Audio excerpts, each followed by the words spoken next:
Hi, I'm Larry. I put up the 𝙤𝙤𝙚𝙀𝙯.com website sometime around the beginning of 2017. This is the fourth iteration of the website, yet I still don't call myself a web designer.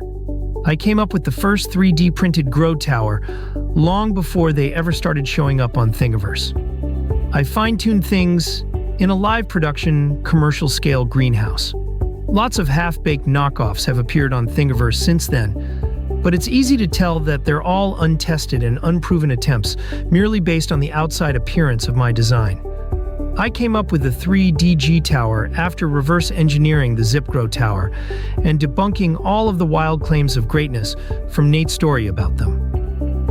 I was obviously correct about everything because Nate actually took the time to contact me and complain about that, and because I made my findings and diagrams publicly available online. Nate said his was a patented design, but the truth is that it's just a method patent, and it's actually owned by the University of Wyoming in Laramie.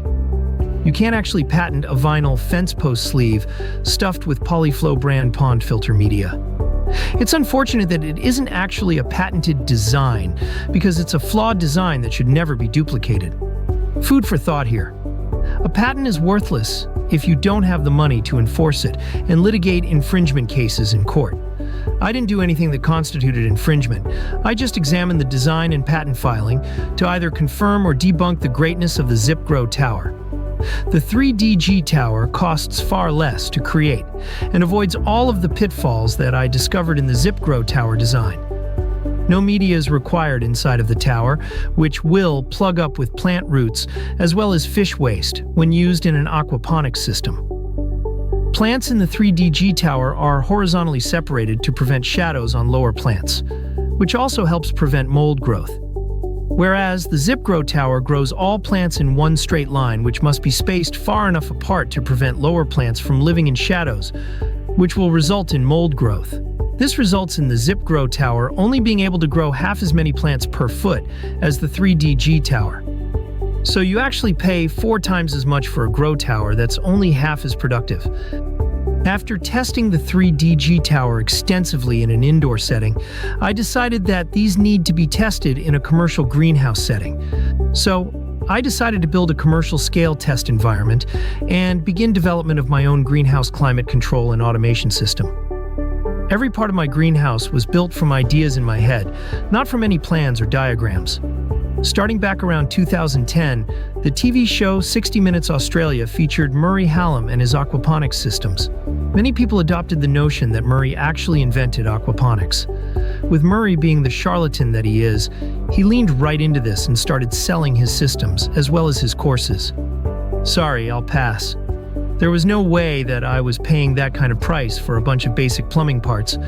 I learned far more about aquaponics and system design from Rob Gray, aka Rob Bob. His plain English videos are all that I followed when designing all of my growing systems in the greenhouse. I've noticed that when people seek to complicate this stuff with technical jargon like Murray Hallam and Nate's story do, that's a dead giveaway of a charlatan who only wants to make you codependent upon them. As I built the greenhouse and growing systems, it became clear to me what I needed to monitor and what would be best to automate. This is how 𝙤𝙤𝙚𝙀 was born, but it never even had a name for the 4 years that I developed it. It only got a name when I decided to make it open source and publish it on GitHub. It's still under constant enhancement to this day. 𝙤𝙤𝙚𝙀 is completely open-ended and has no hardware brand dependencies. It's safe to say that it actually has features that haven't even been thought of yet because of its open-ended design. If you have a sensor that outputs a numeric value and it can be read from the command line, then it'll work with 𝙤𝙤𝙚𝙀. From there, you simply choose an action to perform based on the values that the sensor returns. Sensors can either be off-the-shelf devices or anything that a kid in a STEM class can build with an Arduino or ESP32. This is why 𝙤𝙤𝙚𝙀 beats any commercial system for climate control or automation. 𝙤𝙤𝙚𝙀 can be tuned to work with your operation, rather than you having to adjust your operation in order to work with the limitations of some company's proprietary system.